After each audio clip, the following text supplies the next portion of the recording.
Ini bukan pengetahuan yang sama dengan pengenalan akan Tuhan, itu bukan karunia, saya ingatkan. Ini karunia untuk berkata-kata dengan pengetahuan, untuk menyertai perjalanan hidup kita. Hal-hal yang seharusnya manusia tidak tahu. Baik itu sifatnya ke kita, atau sebagai pesan ke orang lain, akan ada ke depan nanti. Tuhan bicara kepada Anda secara langsung. Metodenya mungkin bisa dengan beberapa hal, tapi yang pasti metodenya pun akan memuliakan Allah.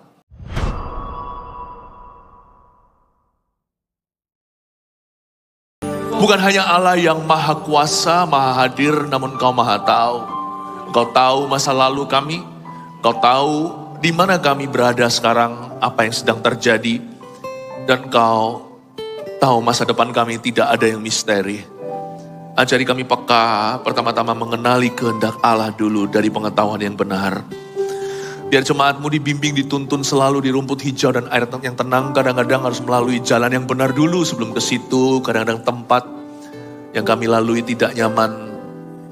Bahkan melalui lembah kekelaman, tongkat gadamu selalu menyertai dan menghiburkan dan menguatkan. Tuhan, di kilometer berapa setiap jemaat, dalam suka maupun duka, Engkau selalu ada dalam kehidupan kami. Up and down kami, tidak ada yang misteri. Ajari kami firman agar kami mengerti. Sembunyikan hamba-Mu yang menyampaikan, to make the word easy. Untuk membuat firman yang begitu dalam menjadi mudah untuk dicerna dan diterapkan. Bapa, tolong kami, tolong hamba-Mu juga untuk bisa membantu umat-Mu bertumbuh. Dalam nama Yesus, haleluya, amin. God bless you. Berikan tepuk tangan bagi Tuhan. Kita baca dulu 1 Korintus pasal yang ke-12, ayat 7 sampai 11. 1 Korintus 12, 7-11 ya. Kita baca bersama-sama, ini ayat pembuka. 9 karunia, listnya atau daftarnya di sini. Mari kita baca dengan suara keras, 2, 3. Tetapi kepada tiap-tiap orang dikaruniakan pernyataan roh untuk kepentingan bersama.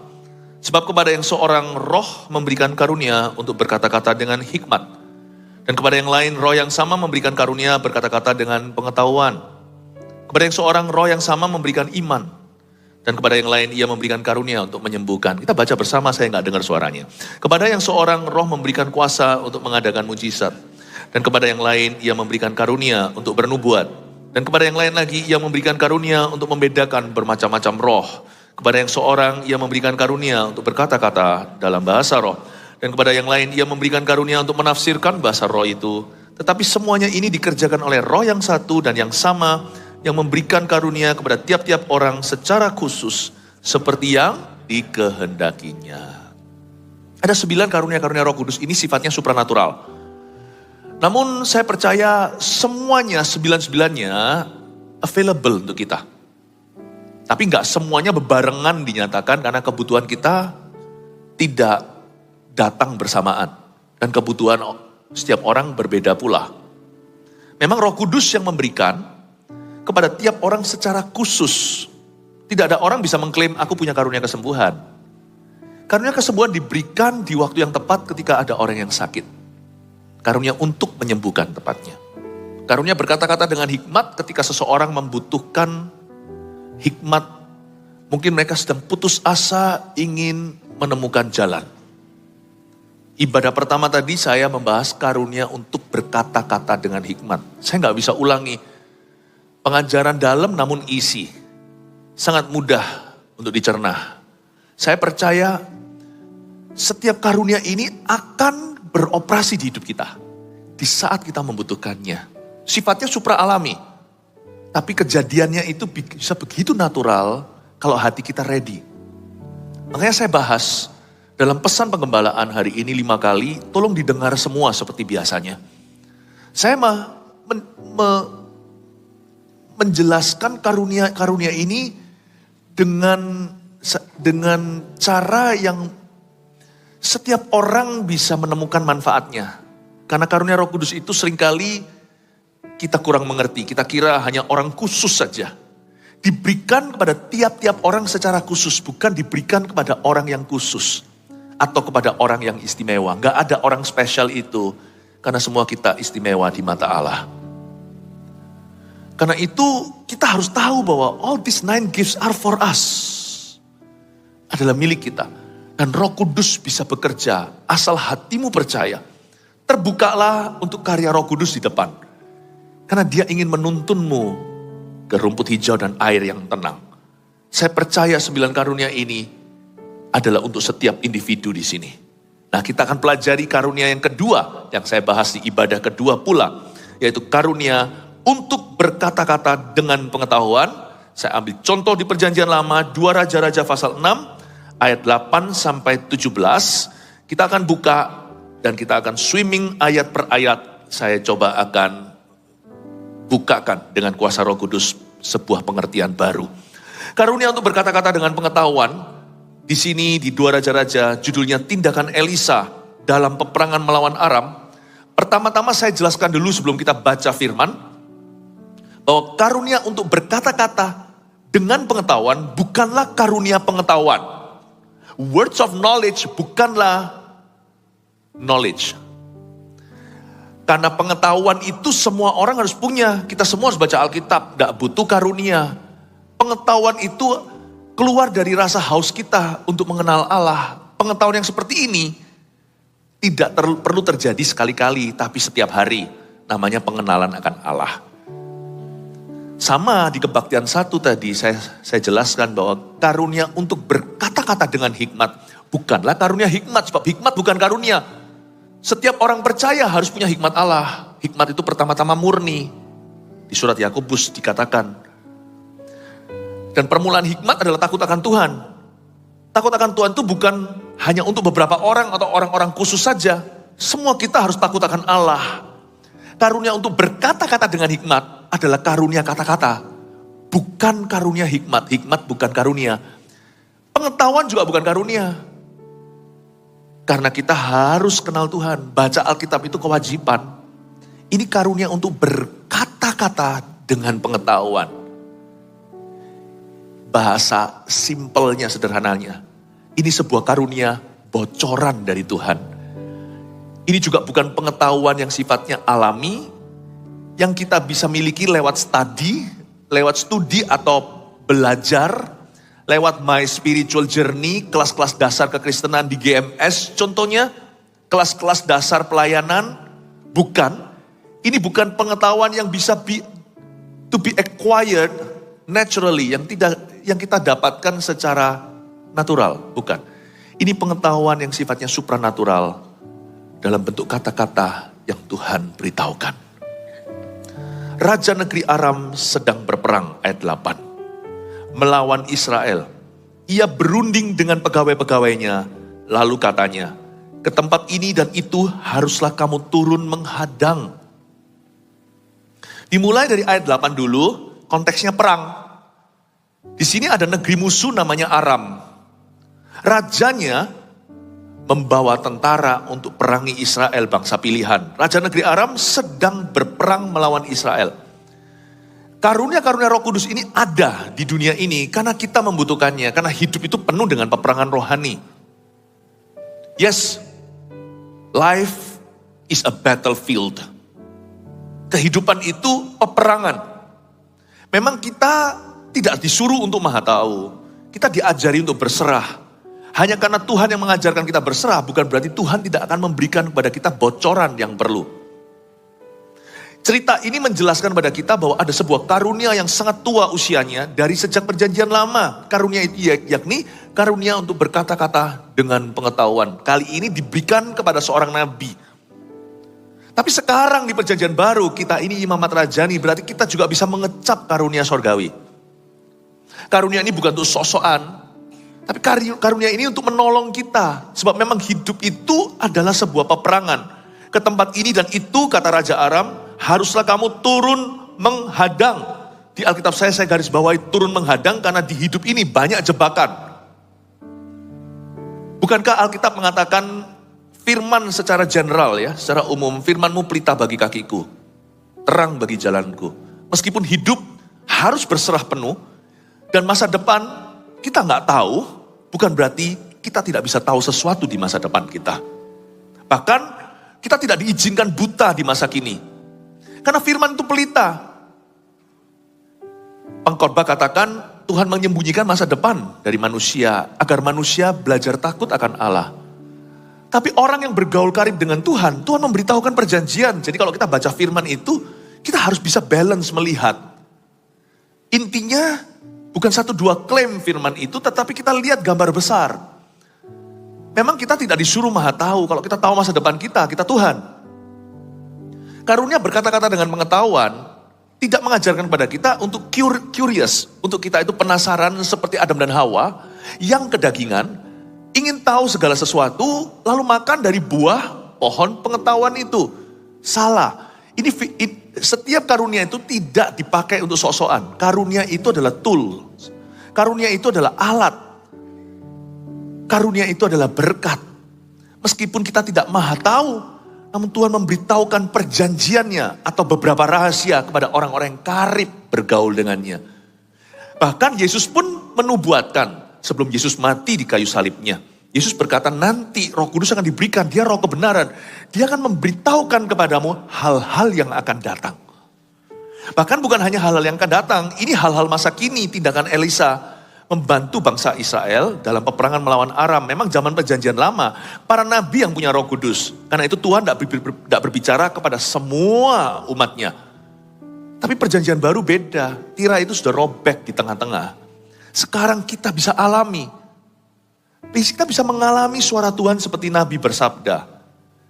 Saya ngajarkan ini supaya Anda mengerti janji apa yang terkandung dalam imanmu. Supaya di sini semua orang punya ekspektasi. Memang tidak berlebih-lebih, tetap karunia itu harus pada porsi yang proporsional.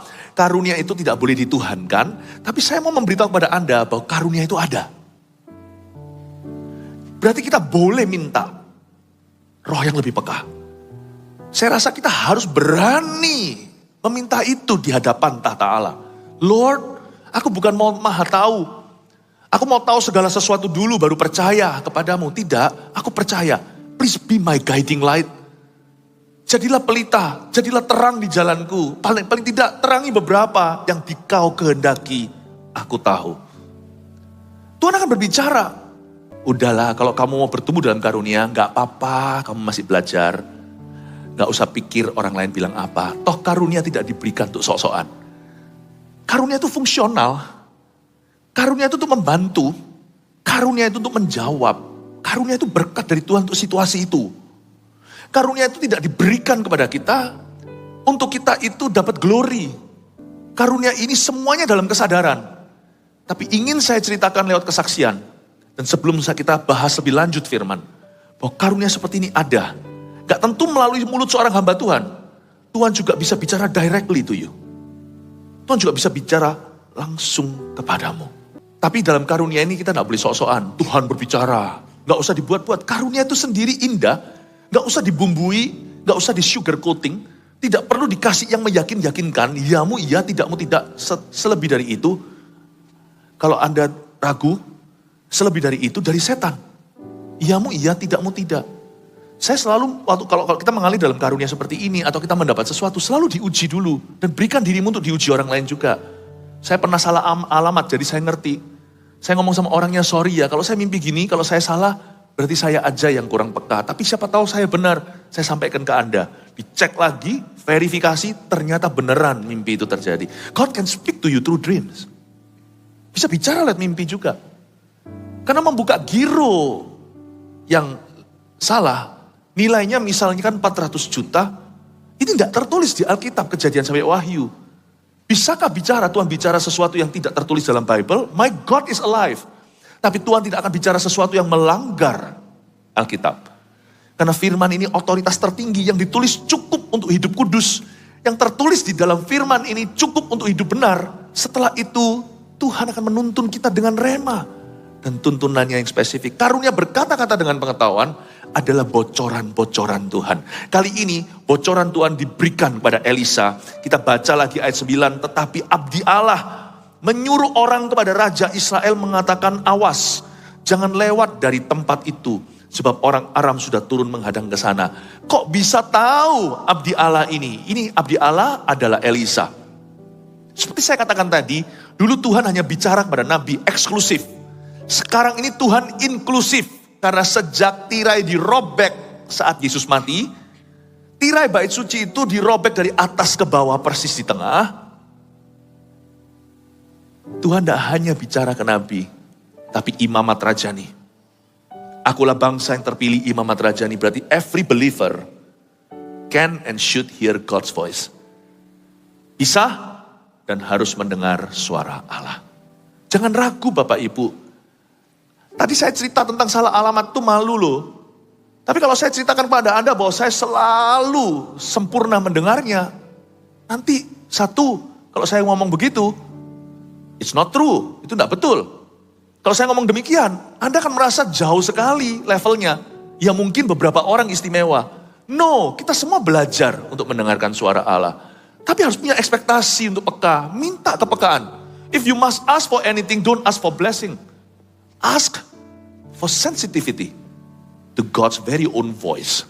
Kalau kita memang minta sesuatu tahun ini, jangan minta berkat, materi itu datang pergi. Mintalah kepekaan sama Roh Kudus. Tapi kepekaan juga tidak diberikan pada orang yang tidak mau hidup kudus. Memang kita ini selalu harus belajar dari kesalahan. Tapi ada beberapa orang itu yang hidup dalam kesalahan itu lain cerita loh ya. Jangan hidup dalam dosa. Apa yang saya sampaikan ini bukan dasar-dasar. Apa yang saya sampaikan ini perkembangan iman kita.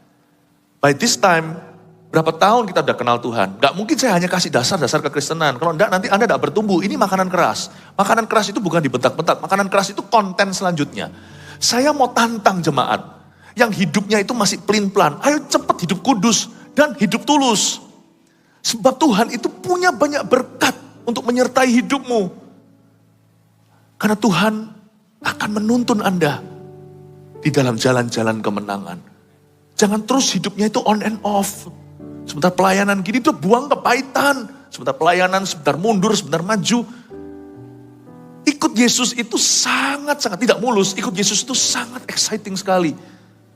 Seperti sebuah petualangan, adventure. Karena Allah kita itu hidup. Tuhan bisa bicara sesuatu yang baru kepadamu. Tapi tidak yang melanggar firman sekali lagi. Dan harus diuji tentunya. Latih dirimu peka. Minta kepekaan tahun ini. Kasih aku kepekaan dalam mengambil keputusan. Dalam segala pergumulan. Give me a sensitive spirit to your Holy Spirit. Kasih aku roh yang sensitif atau roh yang peka kepada Roh Kudus. Kita peka sama setan kok.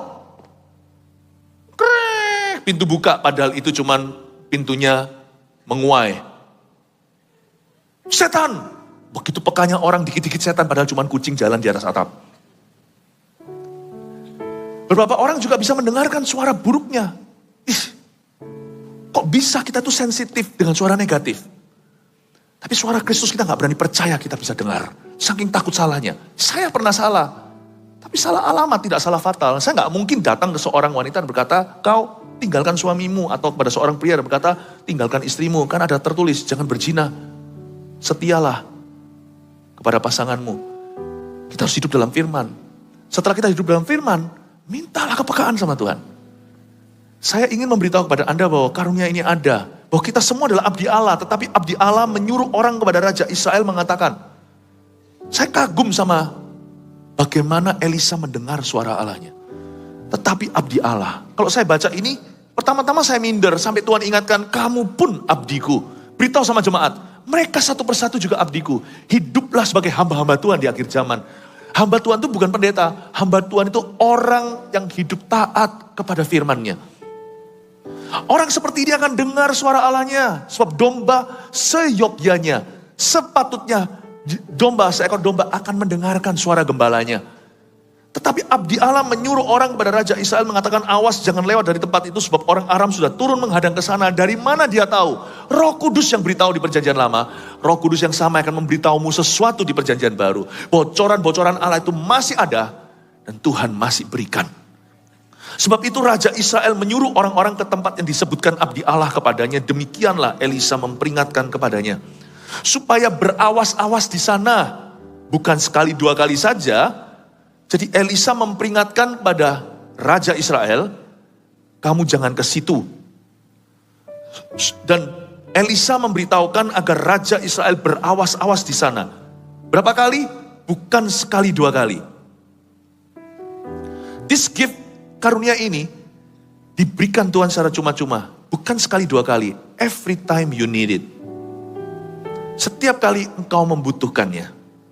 Dan karunia ini diberikan kepada kita di perjanjian baru. Sama fungsinya seperti waktu ia diberikan di perjanjian lama. Yaitu untuk proteksi atau untuk melindungi umat Allah dari bahaya. Ingat tadi, orang Aram turun menghadang, hidup ini penuh jebakan. Ingat tadi, Raja negeri Aram sedang berperang, hidup ini peperangan.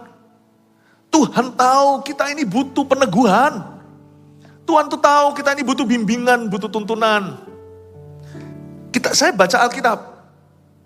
Tapi sekarang saya memberitahukan sesuatu yang dari Alkitab. Bahwa ada karunia yang masih bekerja. Jangan percaya orang Kristen yang memberitahu kepadamu bahwa sudah tidak ada karunia Roh Kudus di perjanjian baru. Sudah selesai masa itu, salah. Tuhan Yesus tidak berubah. Gak percaya, dengarkan TikTok pernah viral di sana lagunya. Tuhan Yesus tidak pernah berubah dahulu, sekarang, dan selama-lamanya. Kita dapat karunia ini itu tidak mengubah firman Allah kok, malah meneguhkannya. Minta bimbingan, ada apa-apa itu saya masuk ke ruang doa. Apa yang membuat orang terhalang masuk ke ruang doanya? Karena dia merasa doa itu satu arah.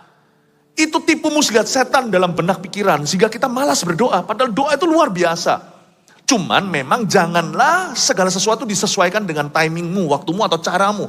Cara Tuhan kadang-kadang lebih tinggi daripada cara kita, seringkali. Sehingga ketika kita masuk ke dalam ruang doa kita keluar juga rasa gak dengar apa-apa. Tapi waktu kita jalan dalam kehidupan kita sehari-hari, there is tuntunan. Tuntunan. Tiba-tiba keluar kata-kata pengetahuan. Kata-kata pengetahuan itu luar biasa. Tuhan memberikan suatu pengetahuan dulu. Tapi kata-kata pengetahuan tidak akan hinggap di bibir yang najis. Makanya perlu hidup tulus sama Yesus. Perlu hidup kudus. Hidup kudus bukan berarti tidak pernah berbuat salah. Hidup kudus itu tidak pernah mau terus-terusan hidup dalam kesalahan. Kalau kita punya roh takut akan Tuhan, Tuhan itu bergaul karib. Dan akan memberitahukan perjanjian. He will reveal his covenant. Itu sungguhan ada. Allah punya perjanjian dengan umat itu, perjanjian domba gembala. You will hear God's voice this year. Anda akan mendengar suara Tuhan tahun ini. Saya gak bisa jelaskan bagaimana suara Allah itu datang setiap kali dibutuhkan. Sejak pandemi saya bersaksi, ada satu karunia yang mulai bermunculan. Dari dulu ada dalam hidup saya, tetapi mulai semakin sering bukan karena saya hebat, tapi karena jemaat. Karena kebutuhan jemaat, selama pandemi itu orang perlu kepastian. Contohnya waktu saat teduh bersama dulu Rabu dan Sabtu. Tidak pernah gagal, selalu di akhir acara. Keluar hikmat marifat. Kadang-kadang spesifik. Mungkin sekali-kali lebih kepada kayak bernubuat secara umum, tapi kadang-kadang spesifik. Saya itu jarang ingat-ingat yang begini kalau enggak kesaksian masuk. Contohnya suatu saat dulu saya enggak tahu itu saat teduh episode yang mana. Saya beritahukan Anda cari dompet atau sertifikat atau apa itu diselipkan di mana ketemu. Persis seperti yang saya katakan, kan enggak mungkin saya mana tahu tuh. Yang nonton tuh puluhan atau ratusan ribu. Bahkan sebut nama orangnya akhirnya datang ke sini dari luar negeri, di Jerman atau di Eropa pokoknya.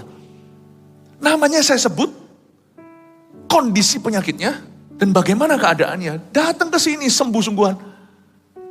Gak selalu begitu. Gak every time. Tapi every time you need it.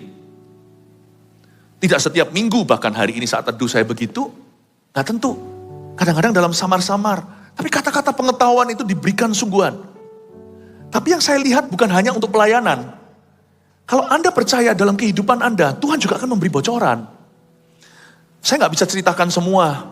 Karena salah satu hak istimewa seorang hamba Tuhan adalah, termasuk kewajibannya, menjaga rahasia. Saya tahu ada orang yang susah. Ketika susah itu dia digempur musuh sungguhan. Orang yang memusuhi. Orang-orang yang tidak adil.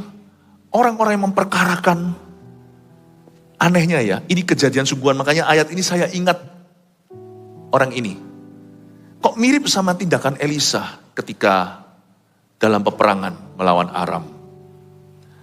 Dia dalam kondisi jangan pernah Anda dan saya, kalau kita stres itu jangan jadi depresi. Jangan jadi gila. Bahwa stres kita ke Tuhan, Tuhan buka kepekaan. Stres itu justru sebuah lembah yang luar biasa. Tuhan jadi nyata. Jangan anti stres. Jangan izinkan aja stres itu jadi depresi. Atau buah jadi gula. Jangan jusnya salah. Saya kenal orang yang dalam waktu stres.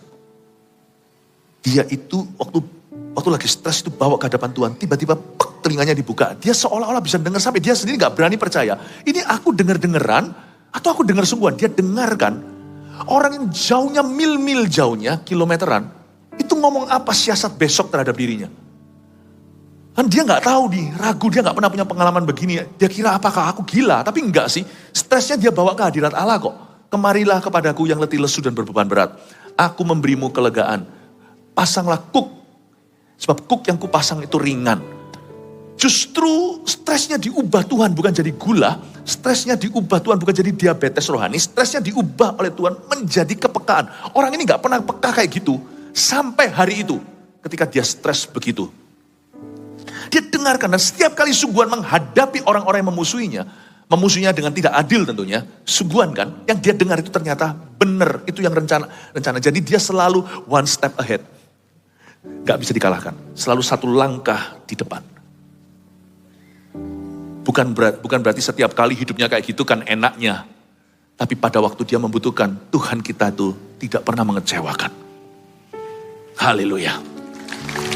Saya gak bisa ceritakan permasalahannya, duduk permasalahannya. Buat apa atau tidak relevan. Setiap orang punya permasalahan.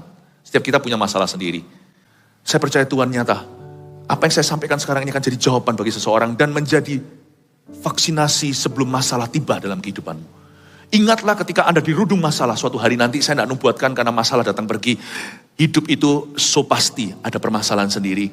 Ingatlah kata-kata dari gembalamu ini. Terutama gembala agungmu lewat mulut saya. Ingatlah bahwa Tuhan bisa bicara dalam hidupmu, memberitahu sesuatu. Kalau Tuhan bisa tolong orang Israel, Tuhan tolong gerejanya hari ini. Berawas-awas di sana bukan sekali dua kali saja. Every time you need it. Lalu mengamuklah hati Raja Aram tentang hal itu, maka dipanggilnyalah pegawai-pegawainya, katanya kepada mereka, tidakkah kamu memberitahukan kepadaku siapa dari kita yang memihak pada Raja Israel? Ngamuk tuh Raja Aram. Pengkhianat-pengkhianat, siapa yang membocorkan rencana kita? Siapa yang menjual intel negeri? Tetapi berkatalah salah seorang pegawainya ayat 12. Ini orang tidak percaya Tuhan aja. Dia tahu bahwa ada karunia, apalagi kita. Tetapi berkatalah salah seorang pegawainya ini pegawai raja musuh. Orang yang dihinggapi kuasa gelap aja tahu. Tidak Tuanku Raja. Bukan siapa-siapa membocorkan di pihak kita tidak ada pengkhianat. Melainkan Elisa, nabi yang di Israel itu, dialah yang memberitahukan kepada Raja Israel tentang perkataan Al-Yuriyadi yang diucapkan oleh Tuanku di kamar tidurmu. Wah. Jangan lagi ada kata-kata gini ya. Kalau ada orang tahu sesuatu dan itu gak mungkin dia tahu, atau siapapun tahu, Anda berkata, hebat kamu sakti, kamu dukun ya. Kenapa sih yang gitu selalu direferensi, diasosiasi dengan dukun? Tahukah Anda punya Allah yang lebih hebat dari semua kuasa gelap yang pura-pura tahu? Roh-roh jahat dan setiap roh tenung dan peramal itu hanya bisa menggunakan rasa takutmu. Lalu memberitahu sesuatu. Rasa takut Anda yang dipermainkan. Atau segala keserakahan. Orang yang mau beruntung lalu diberitahu sesuatu, makan itu, mempan. Wah! Atau orang yang takut malah justru ditimbrungi sama setan, diberitahukan ini itu nanti tahun depan anakmu akan begini dan begitu. Bapak Ibu Saudara, saya mau beritahu jangan asal serta-merta terima ya. Sesuatu yang sifatnya mistis, sesuatu yang sifatnya nubuat. Jangan serta-merta. Lihat sekarang saya ajarkan karunia ini pun saya dengan disclaimernya banyak. Saya ajarkan firman dengan sebalance-balancenya. Tapi ingin saya katakan bahwa this gift exists. Di luar memang ada uang palsu, tapi saya sedang mencipta sebuah ide dari firman ini. Bahwa ada uang asli. Ada banyak counterfeit atau kepalsuan, tapi bukan berarti tidak ada Roh Kudus, tidak ada Roh Suci. Ada, Roh Allah itu ada dalam kehidupan kita. Dia ingin menolong kita, dia ingin memberitahukan sesuatu. Dan apa yang diberitahukan, apa yang Raja ucapkan di kamar tidurnya, Elisa dengar. Seperti yang saya katakan tadi, cerita tentang seorang yang bisa mendengarkan. Ini persis. Karena semua perencanaan itu di tempat tidur seseorang. Di ruang yang private, dia bisa dengarkan. Ini dengar audible loh ya, cerita yang satu ini. Dia dengarkan conversation, pembicaraan grup itu di ruang meeting mereka. Dan Dan kalau sekali dua kali itu kebetulan, 7-8 kali dia selalu selangkah di depan. Itu membuka mata saya. Saya sendiri sebagai hamba Tuhan belum kenal Tuhan secara sempurna. Waktu saya dengar kesaksian orang, saya berkata, ya Tuhan, terima kasih Tuhan. Kau itu ajaib. Allahku tuh heran. Waktu saya dengar kesaksian orang ini, saya berkata, God bless you. Lalu saya menginginkan karunia itu seperti surat Paulus juga di Korintus yang berkata, inginkan karunia tapi kejarlah kasih. Saya menginginkan karunia ini untuk jemaat yang saya gembalakan. Saya harus khotbahkan. Mungkin Tuhan akan bekerja dengan cara yang sama audible seperti orang ini alami. Atau mendengarkan rapat di ruang meeting orang-orang yang memusuhi. Atau di ruang tidur bahkan seseorang. Tapi let me tell you that your God is more powerful than any CCTV. Allahmu tahu, Tuhan juga bisa menuntunmu. Kapan mesti begini, kapan mesti begitu. Tuhan juga akan menuntun Anda untuk Anda selalu luput dari incaran iblis. Berkatalah Raja ayat 13, pergilah melihat di mana dia supaya aku menyuruh orang menangkap dia. Lalu diberitahukan kepadanya dia ada di Dotan. Dotan adalah sebuah kota di Israel yang tidak bertembok. Saya tanya sama Tuhan, kenapa ada karunia untuk berkata-kata dengan pengetahuan? Bukannya pengetahuan firman saja, yaitu pengenalan akan Allah. Bukankah pengetahuan kita studi sampai kuliah itu cukup? Atau perlengkapan-perlengkapan atau pengetahuan yang sifatnya alami? Bukankah itu sudah memadai Tuhan? Tuhan tahu kita ini Dotan. Saya pernah melihat dalam sebuah film, ini dokumenter atau film tentang hewan sih, flora dan fauna. Saya melihat di situ ada sekelompok singa-singa muda mencoba makan satu hewan, tapi nggak berani karena lancip-lancip namanya landak. Cuma dibuat main gini tangannya pun dia nggak berani. Munculkan semua jarumnya. Tuhan itu heran. Hewan yang tidak bisa menjadi pemangsa dikasih perlindungan, kitalah Dotan. We are very weak.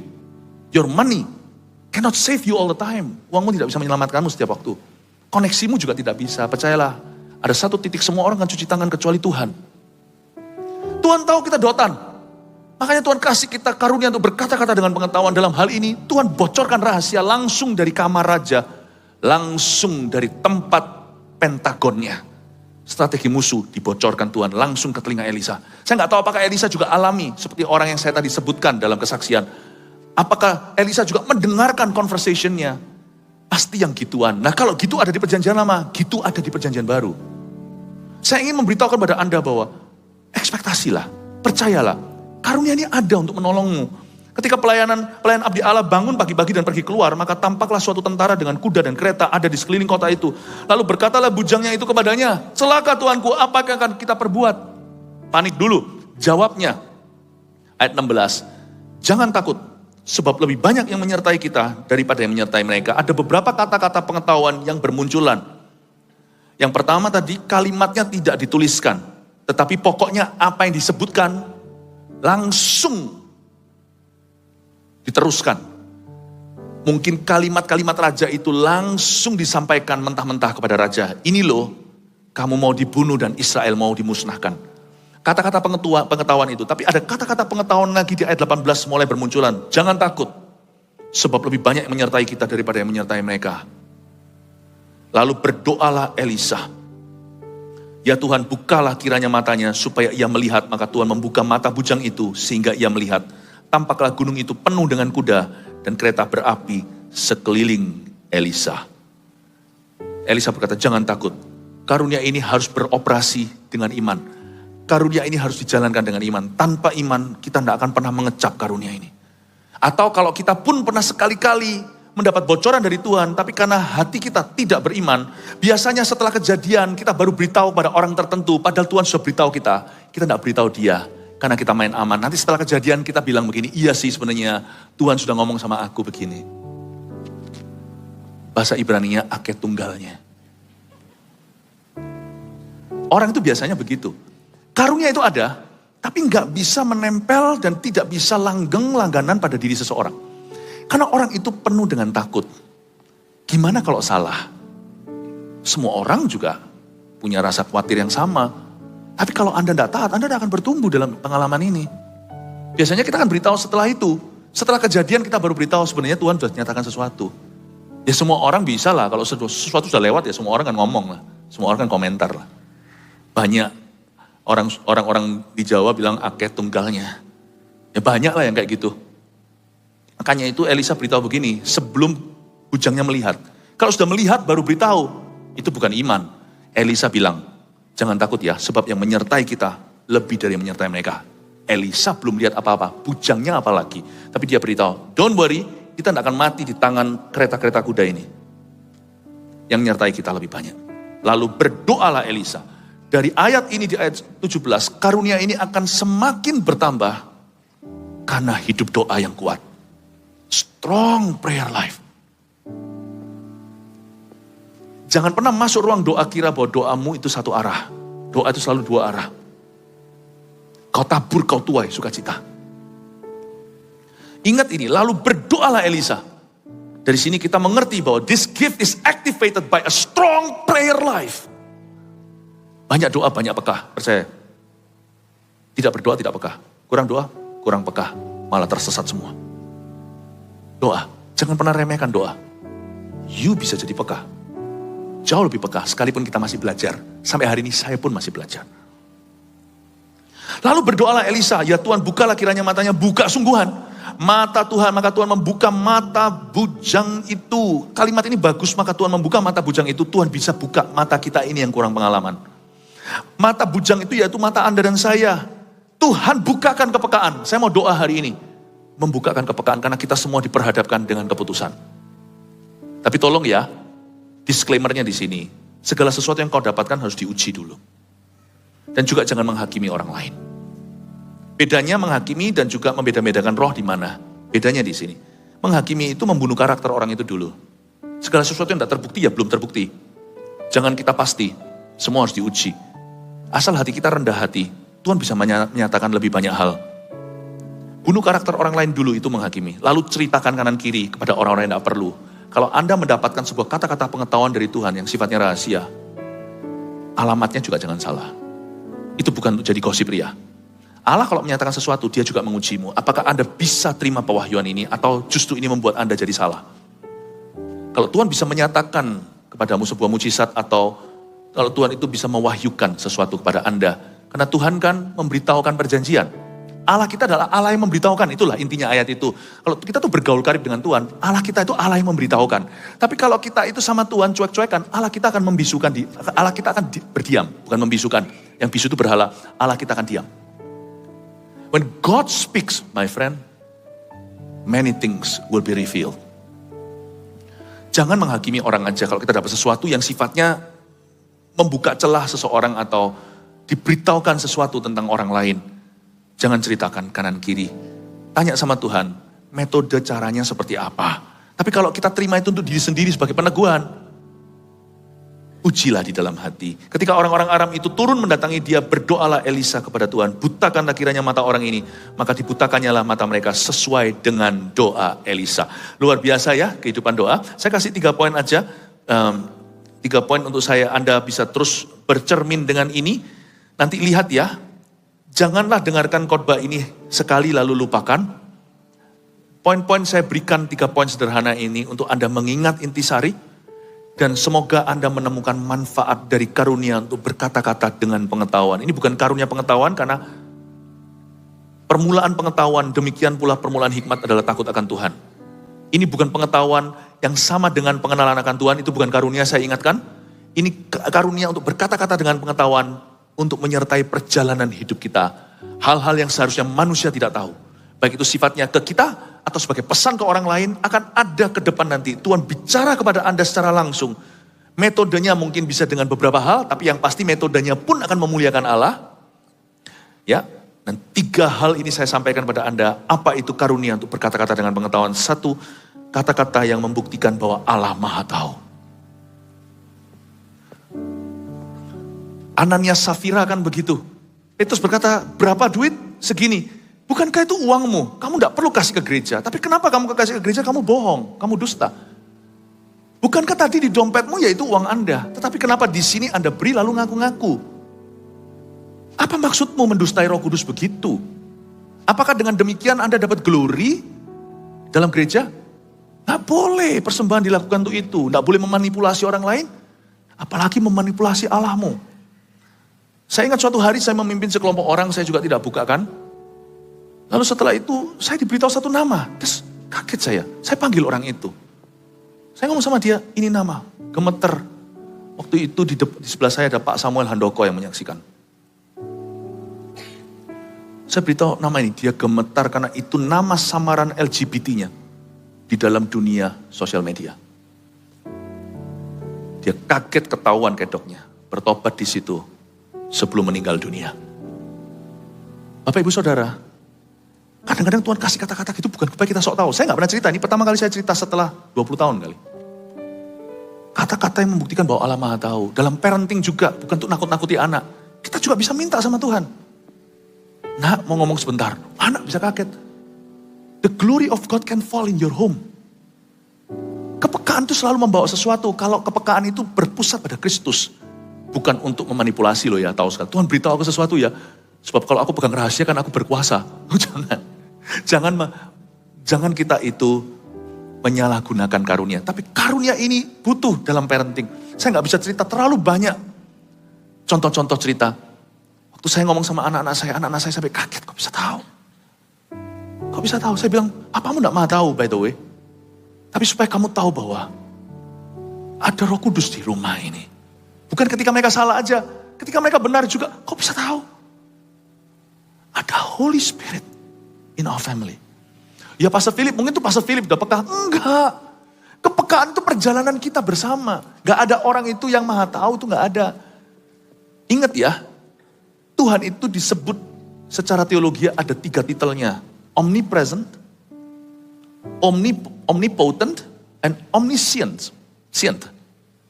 Omnipresent itu maha hadir. Omnipotent, potent dari kata potential, potent. Itu maha kuasa. Omniscient, maha tahu. These 3 speak about the glory and the presence of God. Maha tahu, maha kuasa, maha hadir, bicara tentang kemuliaan dan kehadiran Allah. Saya beritahu Bapak Ibu Saudara, kita bisa minta sama Tuhan. Minta sama Roh Kudus ini. Kata-kata yang membuktikan bahwa Allah maha tahu. And the glory of God will fall. Akan datang ke dalam kehidupan orang itu. Kata-kata kedua, kata-kata yang menyatakan suatu rahasia untuk menolong kita. Catat ini. Bukan Tuhan pakai itu untuk sok-sokan, tapi untuk menolong kita sungguhan. Tuhan memberikan kepada kita sesuatu. Di dunia bisnis andai kata kita tahu kapan jual, kapan beli ya kan. Do you know that God can reveal that? Bukan untuk memanipulasi Allah loh ya.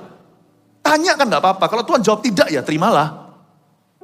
Tapi masalahnya banyak orang Kristen bahkan tidak bertanya. Makanya ada pepatah dengar-dengaran dengan suara Allah. Ku ingin mendengar suaramu Tuhan. Tanya sama Tuhan. Kenapa kita takut tanya? Karena kita gak yakin atau percaya diri bahwa kalau kita tanya kita akan ngerti yang mana suara Tuhan, mana bukan. Kenapa belum fight kok WO? Kenapa belum bertanding kok sudah kalah mental? Gak apa-apa. Kalau Tuhan jawab tidak atau Tuhan tidak menjawabnya, ya belajar untuk bisa nerima. Kita ini kan orang bawah, Tuhan yang ditata. Tapi masalahnya kalau kita selalu jadi budak, tidak pernah sadar hak anak. Kita gak berani secara nekat, atau bukan nekat lah, secara berani datang kepadanya sebagai Bapak.